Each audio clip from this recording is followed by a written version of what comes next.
works well for a bunch of folks here. Hey.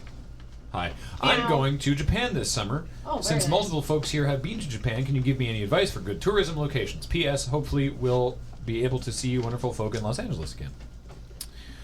Everyone pick Beach. one. Himeji Castle. Because you wouldn't expect that it would be. It's a castle in the middle of. It's between like Osaka and it's on the way. Anyway, so the thing is, find out where it is. Near Osaka. It's a little south. Here's west of what's Osaka. fun about it. It's the oldest castle in Japan that's still standing because all of them were either like knocked down in wars or stuff like that. This one was kind of not in a place where they would attack it. And so, because it is the oldest standing one, it's one of the several hundred UNESCO World Heritage Sites Japan has. That was just littered with them. It is. They're everywhere. But they had to rebuild it piece by piece very slowly. And in the 70s, they did that with a giant hill with a track on it and a cart. And then more recently, when we went to Japan in the 2000s, they built a huge scaffold over it and removed a whole bunch of like tiles and wall and all that kind of stuff, and basically ship Theseus this thing back together stronger than it's ever been. I thought you were going to say they found a bunch of teeth. But it's an amazing thing to look at, and I think they still have, like, I don't know if they're actually done yet, but they still have the interpretive centers and everything up there, so they can run you, run the whole thing for you, so you get a sense of what went on. Thank you, Super Sugar Sloth. Yeah, I was going to say, Kathleen and I went to Japan a couple years ago and did basically daily vlogs about it, and there's a lot of good stuff in there. Here's what I had wished we had done. Yeah. While we were in Gifu, I wish we had done the hiking trails down the mountain. Okay. That would be my choice of things to do in Japan. If I had to recommend, oh god, what? Also, there was like Squirrel Village at the top of the Gifu tramway, which is very nice. That was awesome. We had to feed What's their squirrels. exports? It's got. What, the Squirrel Village? Yeah. You know what game that's from? Squirrels, mostly. Okay. It's from Leisure Suit Larry. Oh wow. Yeah. If you, the Studio Ghibli Museum in Mitaka, which is near. Sorry, Johnny, which is near Tokyo. You need to buy your tickets in advance. You can't, you basically shouldn't expect that you can buy them once you get there. Also, you can't buy them at the museum. Even in Japan, you got to buy them from I bought mine at a convenience store that was like 5 blocks, 7 blocks from away. like vending machines at the convenience stores. Yeah. But seriously, buy them ahead of time. When we went the first time, we bought our Ghibli Museum tickets from the same place we got our JR Rail passes, which you also can't buy in the country because they were like, "Oh, you're buying JR Rail passes, are you? You want some Studio Ghibli tickets?" And we were like, "We do!" And they were like, "Yeah, we know, you're white." They also do not let you play in the stuffed Totoro if you're not a child. Yeah, we weren't allowed to go in the cat bus. Cat bus. I mean the cat bus, that's what I mean. But they're adding an adult-sized cat bus. They have heard our white person pleas, and they are answered. I was gonna say, if I go, I could probably pass as a child. Yeah, you could probably get into the cat bus. Oh man, we gotta take Penelope, and then we can force her to have fun. My favorite story though is we stayed at this ryokan in Yunonaka or Yamanouchi Town, which is near Nagano, and got to see a bunch of like abandoned Olympic venues, which was kind of weird. And the guy who ran our ryokan, which is like a traditional Japanese inn where you sleep on the futons, on the tatami mats and everything, he was like, "Hey, do you want to see a demonstration of traditional Japanese archery?" And we were like, "Sure." And he's like, "Cool. Meet back in the lobby at 6 p.m. So we went, okay.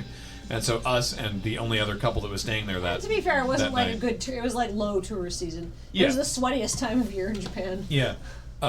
So we meet in the lobby, and there's like a arrow. I don't know if there's a specific name for a target, like an arrow target. Butt. A butt. Thank Oh, you. right, Anyway, yeah. so there's a big hay butt with like an arrow in it in the lobby, and we're like, oh, okay, so he's gonna like talk to us about Japanese archery. And he's like, okay, cool, you're all here. Let's go. So we go outside and around the back. Where normally people have their yard or garage. Yeah, and this room, about the size of this room, actually, is this amazing, like, interior archery space. And he's wearing, like, traditional garb and has this massive bow. And we're like, oh, this is really cool. And he goes, okay, cool, now go sit over there. And then goes and opens up shutters on the other side. And he has, like, a 200-yard range. with a pond in the middle. Yeah. So you have to be committed that your arrows are going to go that far. Yeah. And it was amazing. It was this like exhaustive, involved like lesson and demonstration of traditional Japanese archery, and it was amazing. It was rad. And then and then he was like, "Are you going to Kyoto?" And we said yes. Right, And he's yeah, like, of course we're white. "Yeah." And then he said, "Okay, when you're there, you want to go to this temple called Sanju Sangendo."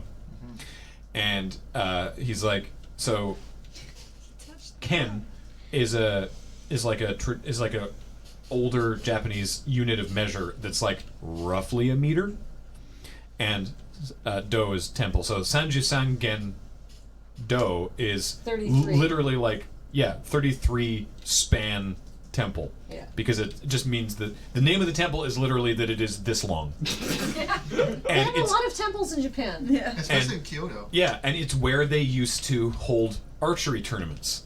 And he's like, you should go there, because this guy's like so into his archery. He's like, you should go there. You can still see on the outside of the building on one side. Where you the, can like, see the arrows went in. And where they hit the wood and everything. And we're like, oh, okay, cool. And then we got to Tokyo and we realized that the hostel. Kyoto. Sorry, we got to Kyoto. We realized the hostel we were staying in was actually like a couple blocks from there. So we were like, oh, okay, Yeah, cool. why not? All right, sure, we'll go check it out.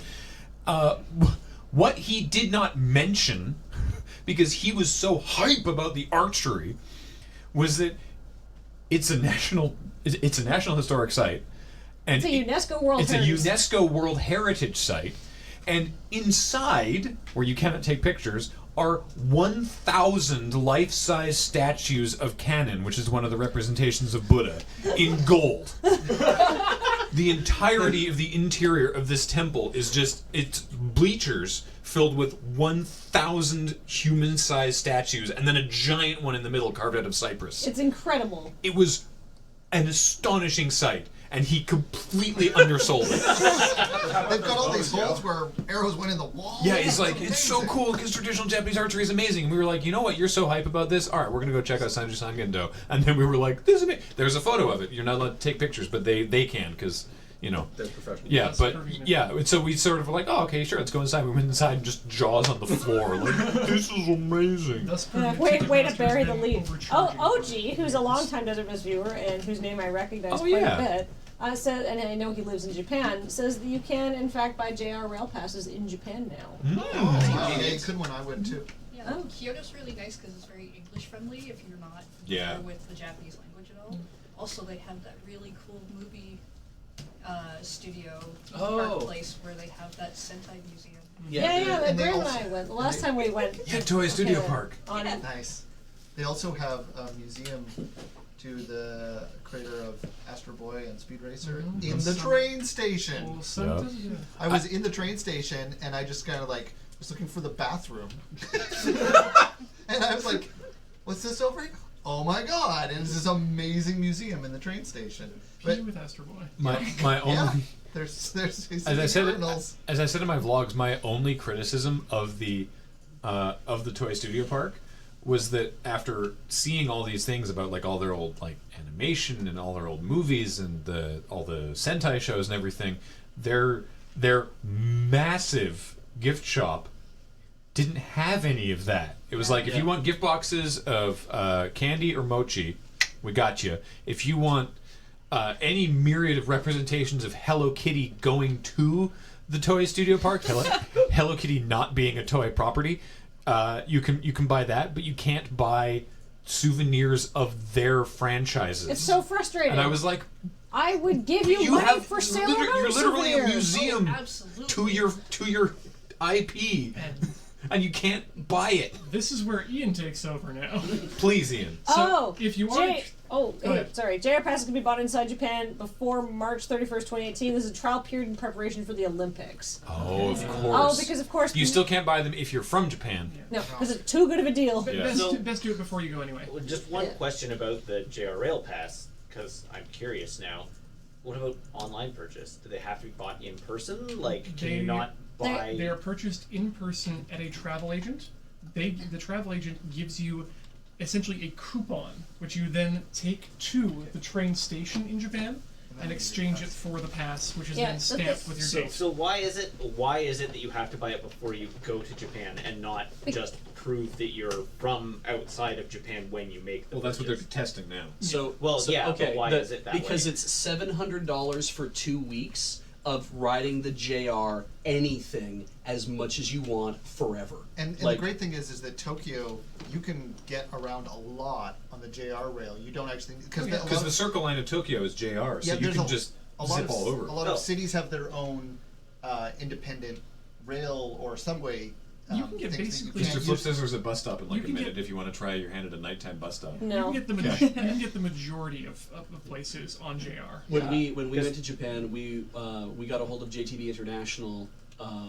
That's who we used to get our JR passes, and it was essentially all done through a website because we lived in Olds.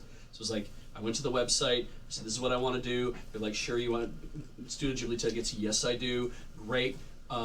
Send us your credit card numbers and everything else, all done through email. I don't remember it actually having an online clearing thing or whatever.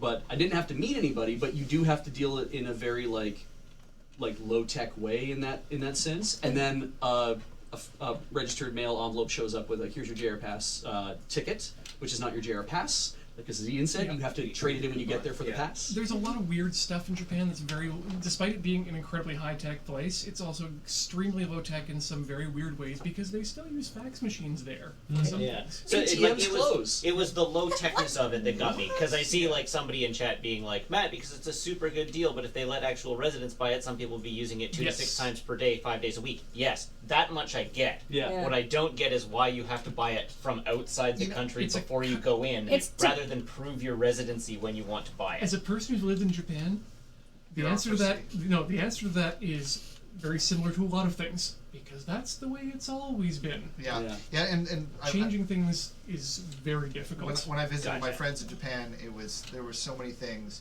that they were themselves frustrated by, but it was just like, nope, this is just the way it is. And it's like there's no like in Tokyo, there's no garbage cans. Except You- outside of Convenience stores. So Or, my- or beside the vending machine. Yeah. Or by train stations. Yeah, so my friends would like go to a convenience store and buy what they wanted to eat and stand outside of it and eat it and then throw it in the garbage that was there because they couldn't find another garbage anywhere else. And Also then we be- would walk away and go somewhere else. And it was Also, like, because it's extremely impolite to eat while you're walking. yes, there's that too. Or blow your nose in public. Yes. I also imagine that you can't get that JR pass because it's like, if they were just to require you to show a U.S. passport or a U.S. credit card or something like that, like people who are just living in Japan for a short Yes. period of time Would use it. would use it because you could still have your U.S. passport and 100%. Yeah. In fact, when I had friends come over to visit me in Japan, we had one of the people purchase a second JR rail pass that they gave to me to use while I was in Japan. nice. Yeah, So I could exactly. travel. Like, Yeah, the thing is, super bad. if it was any easier you to could get get a away with JR it 'cause- pass... yeah, you just Yeah. got Yeah, smashed. but if it was easy to get a JR pass, even like, oh my god, there'd be such a black market for those things. Because as somebody was saying, the cost of just going to Tokyo and Osaka and back on the Shinkansen is like the cost of a 1 week JR pass. It saves you it is A huge amount of money. like it's an unfathomable amount of money. You're saving like thousands of dollars on train fare, so even if you're not doing that much traveling. We've heard from Graham and Kathleen and Heather and I, and who hasn't actually given a place to go yet. Ian, I'm gonna give you a quick two for if you want things from the museum from any of these museums of characters. This sounds cliche. Go to Akihabara. I know you're gonna go to Akihabara. What you absolutely need to do is get off the main street and go into Those the back, alleys in the back? the back alleys. I want you to take me there. I am going Amazing. to do that someday. Yeah. But yeah, everything is back there. The Japanese take extremely good care of their possessions, so there are dozens upon dozens of old things that you can buy there that you will not find anywhere else. Specifically, you should look up a shop called Mandarake. Oh If you like- yes, Mandarake is amazing. Yes. I've been to the Mandarake in Akihabara. If you like old stuff, it's the place to go. The second one I'm going to give you in Tokyo as well. If you're going on a Wednesday, you need to go to KFC. Specifically, the KFC in Takadanobaba. Because on Wednesday nights, for 1,600 yen, or 14.50 US, that's a good deal. for an hour and a half, you get Nomi Hodai. What? Or all you can drink. And KFC. And KFC, including 4 different kinds of beer, the premium malts, the extra fragrant premium malts Kaoru Ale, Sapporo Edelweiss Pilsner, and Kirin Heartland, as well as access to the House Highball, the Colonel High, which has a spicy flavor that pairs extremely well with KFC's fried chicken. This has to be a lineup. Some people in chat, we've actually been talking do about. you live in Takadano-baba? How do I say that? Yeah, Takadano Baba. We've actually that's This is here in Takadano-baba. zero planning or processes has been done for this, but that's an idea that we ourselves have been like, wouldn't that be cool? Yeah. A couple people were like, KFC? no, not that going to the KFC. A couple people were like, can we just do like Loading Ready Run Goes to Japan? And we've been like, what if we did Loading Ready Run Goes to Japan? You just Loading Ready Run family vacation? Right now, one-stop tickets from Victoria to Haneda, How? $650. What? The stop is in This has been Vancouver. Desert Bus for Hope, everybody. Yeah. Yeah, good night. We're going to be in Japan for the next 3 weeks. Desert Bus for Japan. I can't I think Andrew was. weeks off. Adios! I think Andrew was mentioning that the other day. Wow. So That's one of cheaper. That is cheaper than what I pay to go home to That's- New York. Yeah. That holidays. is what It's what definitely airline? cheaper than Toronto. ANA. Oh! Wow. ANA is so nice. Are you wearing your mic still? Yeah. Goodbye eardrums. R.I.P. headphone users. So the Miyazaki Museum was awesome, and so that was mine. And then the other thing that I did in Japan that was really great, but you can't go to anymore, was the expo was there in Nagoya when I was there, which was amazing. But of course, that's not there anymore. There was lots of stuff I loved there, but there's so many shrines and temples that are worth going to see in Kyoto. So I would definitely go to Kyoto. But one of my favorite was Hinan Shrine, which is a big, huge, beautiful old shrine. There's a train in the shrine. Huh. Like the emperor built a train, had his train, a European style train, and then for some reason it got kept in the shrine. It's also famously the shrine from Lost in Translation, that she's hopping across the rocks in the koi pond. Oh. But one of my favorite memories in there, it's kind of mean, but it was just this weird thing that I had just never seen before. There was this old Japanese guy that I was told goes there every day to feed the koi. But he doesn't actually feed the koi. He just taps his cane. He must have been like 90 years old. He taps his cane on the water to get their attention as if he's giving them food, and then it gives them nothing. What a great metaphor. And UNESCO World Heritage Site. and the koi at that shrine are huge. They're giant koi, and they're just like on the surface, and they're just like begging for this food, and this old Japanese guy is just like, ha ha ha, no food for you, giant evil koi. One of 13 living historical treasures. Yep. That What, old that guy? man? Yes, Yeah, that that old man. guy. Yeah. When he dies, they'll put up a statue of him.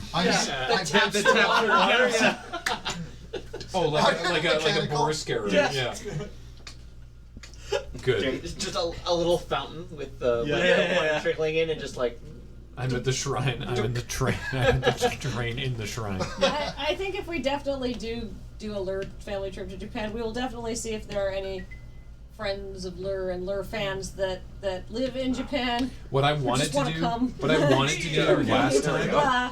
Who would like? Because I love the idea of somebody who's like, I've been around here. Let me show you the good stuff. Something I would like to do that you have to have a translator or somebody who speaks Japanese with you, because it's a tour that there's like important safety information and it is not offered in English, but that I really wanted to go to last time. We almost made it work with Kanoki.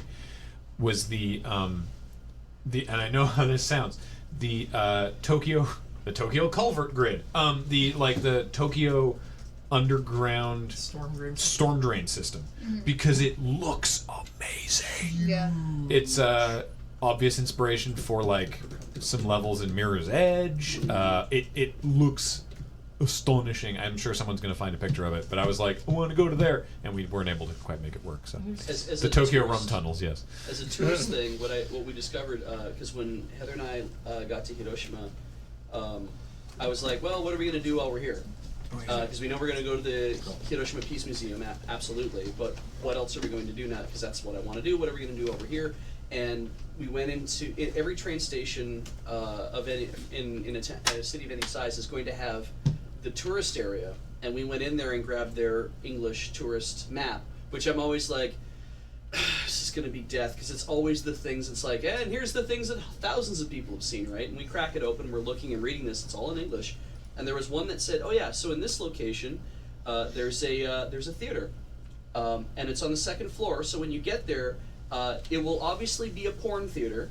That's not what you want. You want to go upstairs to the actual theater, the actual performance theater, and there is the Takarazuka review kind of all women review of singing and dancing and acting and stuff, and it was all in Japanese and whatever. But it's like that was on an English tourist map, and I would have never thought to go to a place like that. There was the Montana musical coming. Yeah. There was the poster when we were there last. There was the poster for the all-women cast of Ace Attorney. Yeah. The Ace Attorney, the Phoenix Wright Ace Attorney musical. I would have loved to Yeah, have it's seen quite it. good. Yeah, I heard it was alright. Yeah. So some people are finding the videos of the, or some pictures rather of the Tokyo storm drain system. Doesn't it look amazing? I honestly just recommend getting off at any train station and just walking 4 or 5 blocks around it. You'll find something interesting and some pretty good restaurants. Like 2 blocks north of the main Kyoto station. If you walk 2 blocks, it's one of the oldest temples in Japan. Yeah. It's just right there in the middle of downtown. It's like, what? Storm drain system? Figment? What did I say? It's weird. Culvert grid. Yeah. Oh, di là nei miei That was, I said that ricordi before, questo. was the... Yeah, he was. Anyway, that went on for a while, but that was fun. That was good.